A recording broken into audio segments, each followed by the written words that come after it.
নমস্কার, আমি সুস্মিতা শব্দজালে আপনাদের স্বাগত। আজকে আপনাদের শোনাবো রবীন্দ্রনাথ ঠাকুরের লেখা ছোট গল্প পোস্টমাস্টার। প্রথম কাজ আরম্ভ করিয়াই উলাপুর গ্রামে পোস্টমাস্টারকে আসিতে হয়। গ্রামটি অতি সামান্য, নিকটে একটি নীলকুঠি আছে। তাই কুঠির সাহেব অনেক জোগাড় করিয়া এই নতুন পোস্ট অফিস স্থাপন করিয়াছে। আমাদের পোস্টমাস্টার কলিকাতার ছেলে। জলের মাছকে ডাঙায় তুলিলে যেরকম হয়, এই গণ্ডগ্রামের মধ্যে আসিয়া পোস্টমাস্টারেরও সেই দশা উপস্থিত হইয়াছে। একখানি অন্ধকার আটচালার মধ্যে তাহার আপিস। অদূরে একটি পানাপুকুর এবং তাহার চারিপারে জঙ্গল। কুঠির গোমস্তা প্রভৃতি যে সকল কর্মচারী আছে, তাহাদের ফুরসত প্রায় নাই এবং তাহারা ভদ্রলোকের সহিত মিশিবার উপযুক্ত নহে। বিশেষত কলিকাতার ছেলে ভালো করিয়া মিশতে জানে না। অপরিচিত স্থানে গেলে হয় উদ্ধত হয়, নয় অপ্রতিভ হইয়া থাকে। এই কারণে স্থানীয় লোকের সহিত তাহার মেলামেশা হইয়া ওঠে না। অথচ হাতে কাজ অধিক নাই। কখনো কখনো দু একটা কবিতা লিখিতে চেষ্টা করেন। তাহাতে এমন ভাব ব্যক্ত করিয়াছেন যে সমস্ত দিন তরুপল্লবের কম্পন এবং আকাশের মেঘ দেখিয়া জীবন বড় সুখে কাটিয়া যায়। কিন্তু অন্তর্যামী জানেন, যদি আরব্য উপন্যাসের কোনো দৈত্য আসিয়া এক রাত্রের মধ্যে এই শাখাপল্লব সমেত সমস্ত গাছপালাগুলি কাটিয়া পাকা রাস্তা বানাইয়া দেয় এবং সারি সারি অট্টালিকা আকাশের মেঘকে দৃষ্টিপথ হইতে রুদ্ধ করিয়া রাখে, তাহা হইলে এই আত্মরা ভদ্র সন্তানটি পুনশ্চ নবজীবন লাভ করিতে পারে। পোস্টমাস্টারের বেতন অতি সামান্য। নিজে রাঁধিয়া খাইতে হয় এবং গ্রামের একটি পিতৃমাতৃহীন অনাথা বালিকা তাহার কাজকর্ম করিয়া দেয়। চারিটি খাটিতে পায়। মেয়েটির নাম রতন, বয়স 12-13। বিবাহের বিশেষ সম্ভাবনা দেখা যায় না। সন্ধ্যার সময় যখন গ্রামের গোয়াল ঘর হইতে ধূমকুণ্ডলায়িত হইয়া উঠিত, ঝোপে ঝোপে ঝিল্লি ডাকিত, দূরে গ্রামের নেশাখর বাউলের দল খোল করতাল বাজাইয়া উচ্চস্বরে গান জুড়িয়া দিত, যখন অন্ধকার দাওয়ায় একলা বসিয়া গাছের কম্পন দেখিলে কবিহৃদয়েও ঈষৎ হৃৎকম্প হইতে উপস্থিত হইত, তখন ঘরের কোণে একটি ক্ষীণ শিখা প্রদীপ জ্বালাইয়া পোস্টমাস্টার ডাকিতেন, রতন। রতন দ্বারে বসিয়া এই ডাকের জন্য অপেক্ষা করিয়া থাকিত, কিন্তু এক ডাকেই ঘরে আসিত না। বলিত, কি গো বাবু, কেন ডাকছ? পোস্টমাস্টার, তুই কি করছিস? রতন, এখন চুলো ধরাতে যেতে হবে হেসেলের। পোস্টমাস্টার, তোর হেসেলের কাজ পরে হবে, এখন একবার তামাকটা সেজে দে তো। অনতিবিলম্বে দুটি গাল ফুলাইয়া কলিকায় ফু দিতে দিতে রতনের প্রবেশ। হাত হইতে কলিকাটা লইয়া পোস্টমাস্টার ফস করিয়া জিজ্ঞাসা করেন, আচ্ছা রতন, তোর মাকে মনে পড়ে? সে অনেক কথা, কতক মনে পড়ে, কতক মনে পড়ে না। মায়ের চেয়ে বাপ তাহাকে বেশি ভালোবাসিত। বাপকে অল্প অল্প মনে আছে। পরিশ্রম করিয়া বাপ সন্ধ্যাবেলায় ঘরে ফিরিয়া আসিত। তাহারই মধ্যে দৈবাৎ দু একটি সন্ধ্যা তাহার মনে পরিষ্কার ছবির মতো অঙ্কিত আছে। এই কথা হইতে হইতে ক্রমে রতন পোস্টমাস্টারের পায়ের কাছে মাটির উপর বসিয়া পড়িত। মনে পড়িত তাহার একটি ছোট ভাই ছিল। বহু পূর্বেকার বর্ষার দিনে একদিন একটা ডোবার ধারে দুইজনে মিলিয়া গাছের ভাঙা ডালকে ছিপ করিয়া মিছিমিছি মাছ ধরা খেলা করিয়াছিল।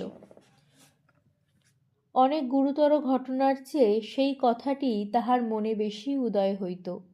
এইরূপ কথা প্রসঙ্গে মাঝে মাঝে বেশি রাত হইয়া যাইত। তখন আলস্যক্রমে পোস্টমাস্টারের আর রাঁধিতে ইচ্ছা করিত না। সকালের বাসি ব্যঞ্জন থাকিত এবং রতন তাড়াতাড়ি উনুন ধরাইয়া খানকয়েক রুটি সেকিয়া আনিত। তাহাতেই উভয় রাত্রে তাহার আহার চলিয়া যাইত।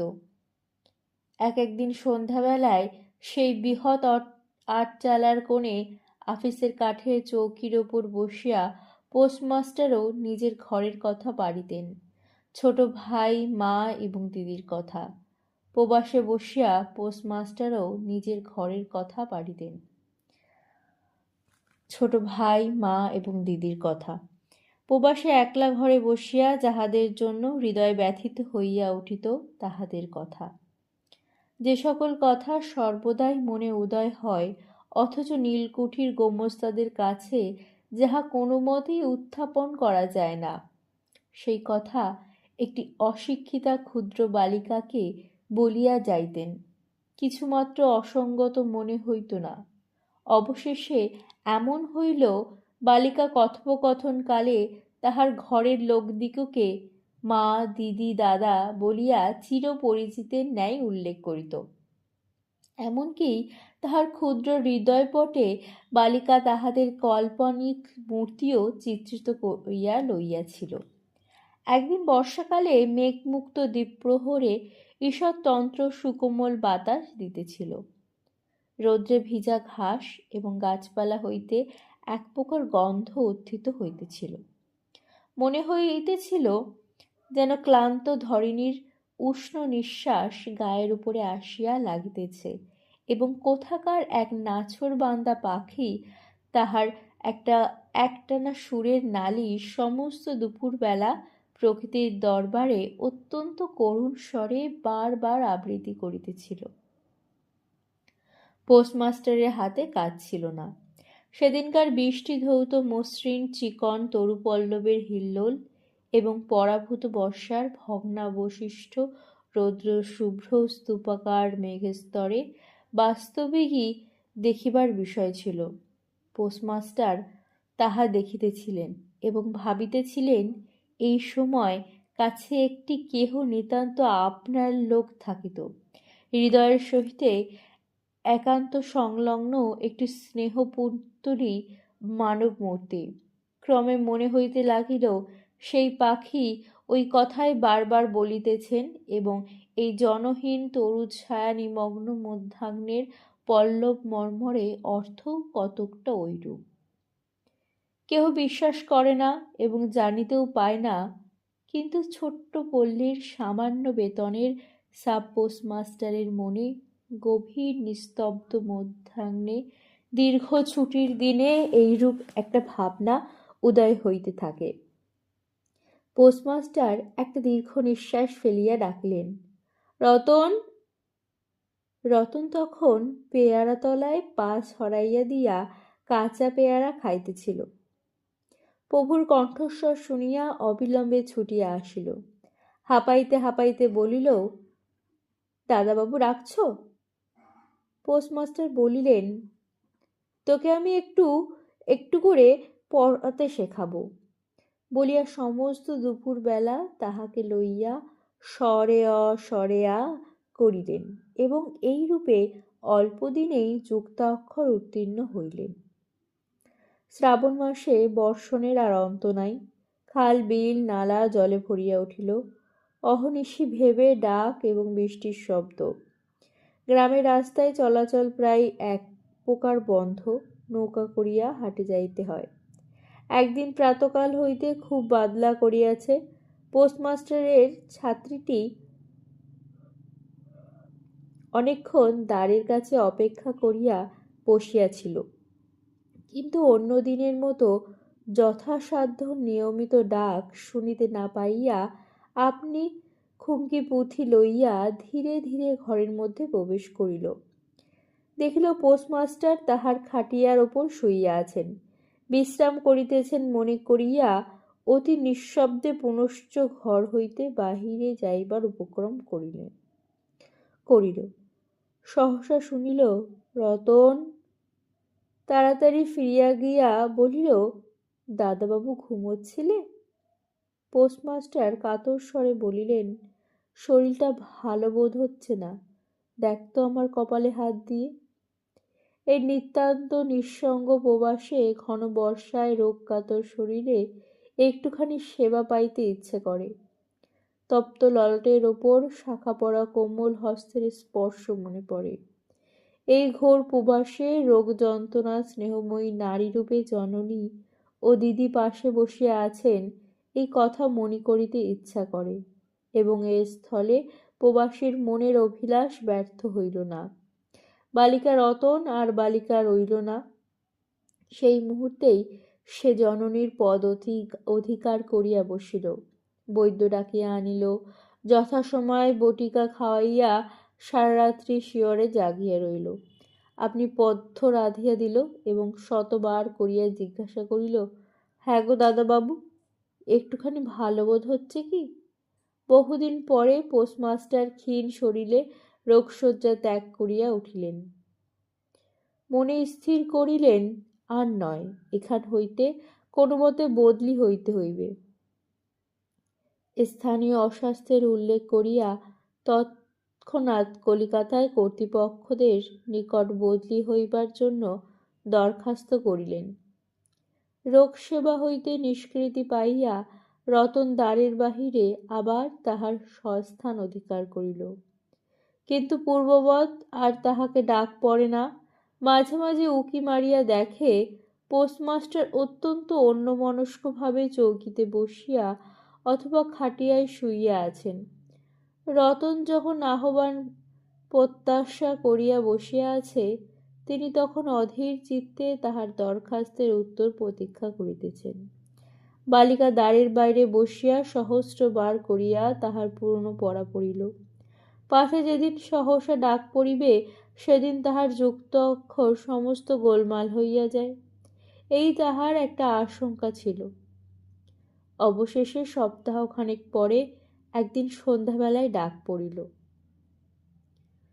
উদ্বেলিত স্বরে রতন গৃহের মধ্যে প্রবেশ করিয়া বলিল, দাদাবাবু আমাকে ডাকছিলে? পোস্টমাস্টার বললেন, রতন, কালই আমি যাচ্ছি। রতন, কোথায় যাচ্ছ দাদাবাবু? পোস্টমাস্টার, বাড়ি যাচ্ছি। রতন, আবার কবে আসবে? পোস্টমাস্টার, আর আসবো না।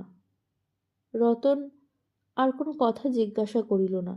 পোস্টমাস্টার আপনিই তাহাকে বলিলেন, তিনি বদলির জন্য দরখাস্ত করিয়াছিলেন, দরখাস্ত নামঞ্জুর হইয়াছে, তাই তিনি কাজে জবাব দিয়া বাড়ি যাইতেছেন। অনেকক্ষণ আর কেহ কোনো কথা কহিল না।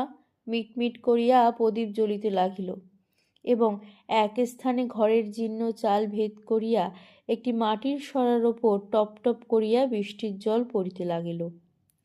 কিছুক্ষণ পরে রতন আস্তে আস্তে উঠিয়া রান্নাঘরে রুটি গড়িতে গেল। অন্য দিনের মতো তেমন চটপট হইল না। বোধ করি মধ্যে মধ্যে মাথায় অনেক ভাবনা উদয় হইয়াছিল। পোস্টমাস্টারের আহার সমাপ্ত হইলে পর বালিকা তাহাকে জিজ্ঞাসা করিল, দাদাবাবু, আমাকে তোমাদের বাড়ি নিয়ে যাবে? পোস্টমাস্টার হাসিয়া কহিলেন, সে কি করে হবে? ব্যাপারটা যে কি কারণে অসম্ভব তাহা বালিকাকে বোঝানো আবশ্যক বোধ করিলেন না। সমস্ত রাত্রি স্বপ্নে এবং জাগরণে বালিকার কানে পোস্টমাস্টারের হাস্যধ্বনির কণ্ঠস্বর বাজিতে লাগিল। সে কি করে হবে? ভোরে উঠিয়া পোস্টমাস্টার দেখিলেন তাহার স্নানের জল ঠিক আছে। কলিকাতার অভ্যাস অনুসারে তিনি তোলা জলে স্নান করিতেন। কখন তিনি যাত্রা করিবেন সে কথা বালিকা কি কারণে জিজ্ঞাসা করিতে পারে নাই। পাছে প্রাতকালে আবশ্যক হয়, সেই জন্য রতন তত রাত্রে নদী হইতে তাহার স্নানের জল তুলিয়া আনিয়াছিল। স্নান সমাপন হইলে রতনের ডাক পড়িল। রতন নিঃশব্দে গৃহে প্রবেশ করিল এবং আদেশ প্রতীক্ষায় একবার নীরবে প্রভুর মুখের দিকে চাহিল।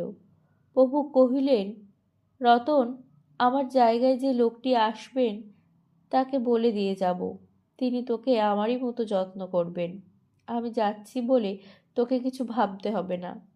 এই কথাগুলি যে অত্যন্ত স্নেহগর্ভ এবং দয়ার্থ হৃদয় হইতে উত্থিত সে বিষয়ে কোনো সন্দেহ নাই। কিন্তু নারী হৃদয় কে বুঝিবে? রতন অনেক দিন প্রভুর অনেক তিরস্কার নীরবে সহ্য করিয়াছে, কিন্তু এই নরম কথা সহিতে পারিল না। একেবারে উচ্ছ্বাসিত হৃদয়ে কাঁদিয়া উঠিয়া কহিল, না না, তোমার কাউকে কিছু বলতে হবে না, আমি থাকতে চাইনে। পোস্টমাস্টার রতনের এরূপ ব্যবহার কখনো দেখেন নাই, তাই অবাক হইয়া রহিলেন। নতুন পোস্টমাস্টার আসিল, তাহাকে সমস্ত চার্জ বুঝাইয়া দিয়া পুরাতন পোস্টমাস্টার গমনোন্মুখ হইলেন। যাইবার সময় রতনকে ডাকিয়া বলিলেন, রতন, তোকে আমি কখনো কিছু দিতে পারিনি, আর যাবার সময় তোকে কিছু দিয়ে গেলুম, এতে তোর দিন কয়েক চলবে। কিছু পথ খরচা বাদে তাহার বেতনের যত টাকা পাইয়াছিলেন পকেট হইতে বাহির করিলেন।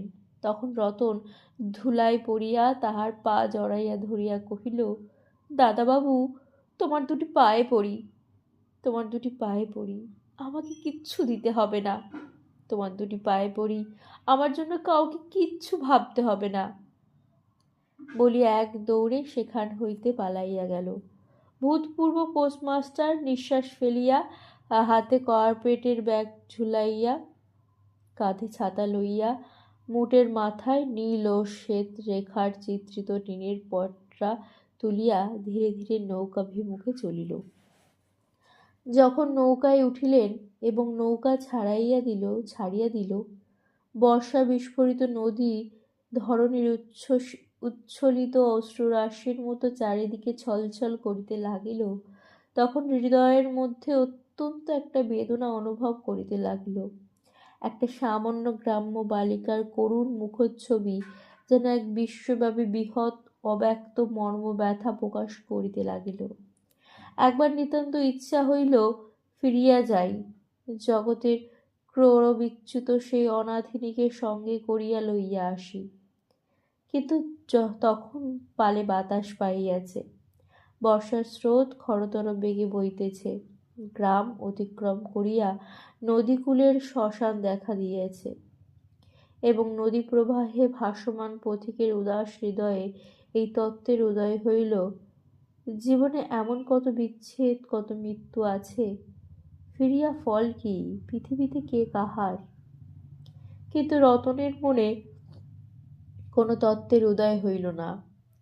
সে সেই পোস্ট অফিস গৃহের চারিদিকে কেবল অশ্রুজলে ভাসিয়া ঘুরিয়া ঘুরিয়া বেড়াইতেছিল।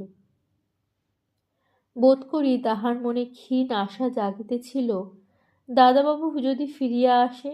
সেই বন্ধনে পড়িয়া কিছুতেই দূরে যাইতে পারিতেছিল না। হায় বুদ্ধিহীন মানব হৃদয়, ভ্রান্তি কিছুতেই ঘোচে না। যুক্তিশাস্ত্রের বিধান বহু বিলম্বে মাথায় প্রবেশ করে। প্রবল প্রমাণকেও অবিশ্বাস করিয়া মিথ্যা আশাকে দুই বাহু পাশে বাঁধিয়া বুকের ভিতরে প্রাণপণে জড়াইয়া ধরা যায়। অবশেষে একদিন সমস্ত নাড়ি কাটিয়া হৃদয়ের রক্ত শুষিয়া সে পালায়ন করে। তখন চেতনা হয় এবং দ্বিতীয় ভ্রান্তি পাশে পড়িবার জন্য চিত্ত ব্যাকুল হইয়া ওঠে। ধন্যবাদ।